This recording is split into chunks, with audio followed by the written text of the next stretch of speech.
नमस्कार, आप सभी देख रहे हैं दृष्टि न्यूज। मैं हूं आपके साथ अंशुल त्यागी। आइए रुक करते हैं आज की ताजा खबरों की ओर। नर्मदापुरम रीजनल इंडस्ट्री कॉन्क्लेव की तैयारियों की उज्जैन से ही वीडियो कॉन्फ्रेंस से समीक्षा की। वीडियो कॉन्फ्रेंसिंग के जरिए की नर्मदापुरम संभाग के उद्योगपतियों से चर्चा की। इस बात का संतोष है कि लगातार औद्योगिक निवेश खास करके हमारे सभी युवाओं को काम मिले।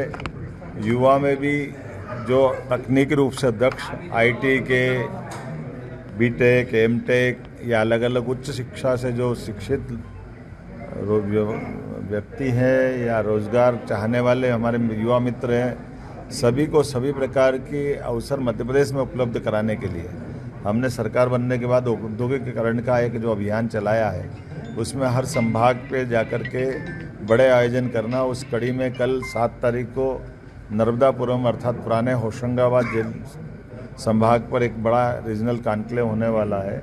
और जिस ढंग से इसको माननीय मोदी जी ने भी हमारी नवकरणीय ऊर्जा के सभी प्रकार के यंत्रों को बनाने के लिए इसको इंडस्ट्रियल पार्क की छूट दी, जिसके माध्यम से इस इंडस्ट्री के निवेशक देश भर से प्रदेश भर से अपनी सोलर पे विंड पे अलग अलग नवकरणीय ऊर्जा के संयंत्र लगा सकते हैं। इनके अलावा भी जो जो इंडस्ट्री लगाना चाह रहे हैं उन सभी के लिए साथ कल ये कार्यक्रम होने वाला है। और मुझे अभी तक का जो संतोष है, हमको 3 बार ज़मीन की आवंटन के लिए जो हमारी निर्धारित भूमि थी उसको बढ़ाना पड़ रही है, तो रिस्पांस बहुत अच्छा है। उसके पहले आज हमने नर्मदापुरम के तीनों ज़िलों में बात की है, हरदा, बैतूल और नर्मदापुरम कि जो ऑलरेडी पहले से हमारे उद्योगपति वहाँ उद्योग जो चला रहे हैं उनको कोई कठिनाई तो नहीं है। उनकी कठिनाई का समाधान भी करते हुए और उनसे भी कहा कि वो और काम बढ़ाना चाहे तो काम भी बढ़ाएं।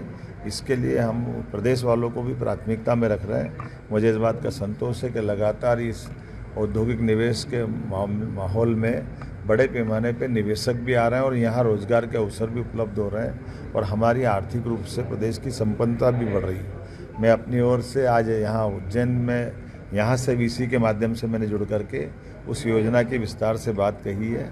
मुझे संतोष है कि कल की रीजनल कॉन्क्लेव हमारी बहुत अच्छी होगी, क्योंकि हमारे अपने देश और प्रदेश तो अंदर आ ही रहे हैं, बाकी 5 विदेश के लोग भी कल आकर के अलग अलग प्रकार से इन निवेशकों के साथ हमारे इस आयोजन में शामिल होंगे।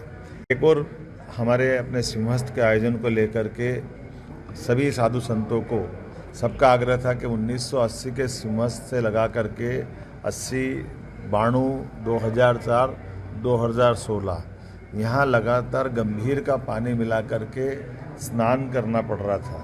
तो इसलिए जब यहाँ स्नान की इच्छा उज्जैन में होती है तो शिप्रा जी के जल से ही स्नान करने की इच्छा होती है। हमने इस बार की योजना बनाई है सिलारखेड़ी सेवरखेड़ी डैम के माध्यम से जो बारिश का बड़े पैमाने पे पानी आता है उस पानी को स्टोर करके पूरे साल न केवल सिंहस्थ में बल्कि पूरे साल छिपरा के किनारे पर धीरे धीरे पानी बरसात के बाद छिपरा जी का ऊपर डैम से छोड़ेंगे तो हमारे सभी घाट पे छिपरा जी का पवित्र जल मिलेगा, जिससे उनकी स्नान की आकांक्षा पूरी हो।